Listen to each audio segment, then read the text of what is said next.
I was able to pick this tablet up for just £140 thanks to a sale I came across on Amazon. I share all the sales and deals I find on my Twitter and Facebook pages, so if you want to snag yourself a bargain, just go follow those from the link in the description. I hope you find this review helpful.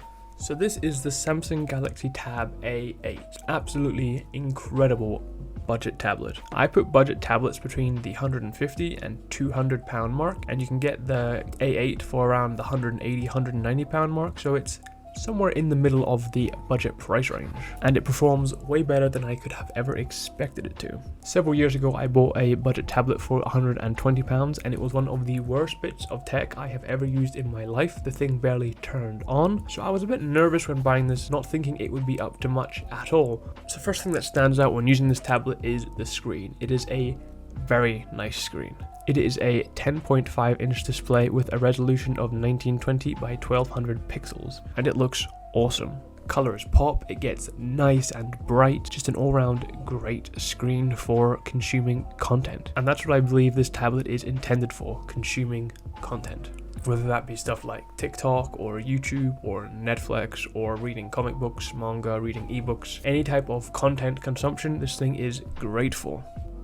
With its phone-like aspect ratio, movies and YouTube and stuff fill the entire screen, unlike more square-shaped tablets where you get two black bars on the top and bottom of your film or YouTube video. So it's really nice to have the whole screen used, unlike a lot of tablets out there.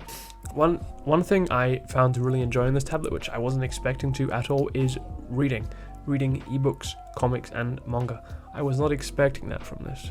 I've always read it on my laptop or on my computer, or the old-fashioned way, paper. Reading on the tablet is probably my favorite way of consuming that kind of content now. There's kind of three factors for this. One is the amazing screen, things just look great on it.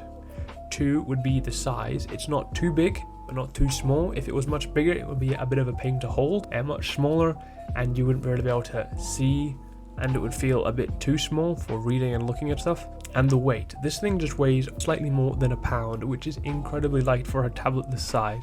I, no joke, have books that weigh more than this tablet. So it's just all around great for that kind of. So it's fantastic for consuming content. Is it good for much else? Well, yes, you can do other things on it, of course, but it does struggle with a few of them.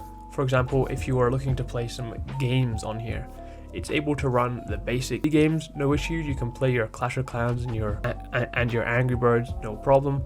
But if you start looking at playing some more high-end games like Call of Duty or PUBG Mobile or stuff like that, then it does start to get a bit laggy. Plus, if you have a lot of stuff going on in the background on this tablet, even just going through Google can get a bit jittery and laggy. But at the price and only having 3 GB of RAM, stuff like that is kind of expected. So if you're looking for a high-end like gaming tablet, this tablet probably won't fulfill your needs, and I recommend going for one of the more expensive Samsung tablets. But if this is all you can afford, it will do the job to an extent. The cameras on here, tablets have never really been known for having great tablets. If anything, they've kind of been known for being a bit like laptops, having a bit of a rubbish camera, and this tablet does not break that cycle. The rear camera is an 8 megapixel camera, and it takes decent enough photos and videos, nothing mind-blowingly good. You can see what's going on, so that's good. As long as you're not planning on doing your photography course with this tablet, the photos, the camera is more than fine. The front-facing camera is a 5 megapixel camera and is usable for video calls and stuff, but not great. But again, at the price of this thing, no one's expecting to have any high-end cameras on it. Now, the battery life on this is incredible. Probably my favorite thing about the tablet. And I find I get a good between 8 and 12 hours of usage on this thing. So if you use this thing 3-4 hours a day, you only have to charge it once or twice a week, which is great. The fact that I can sit down, binge an entire Netflix series over an entire day without having to plug it in is just great.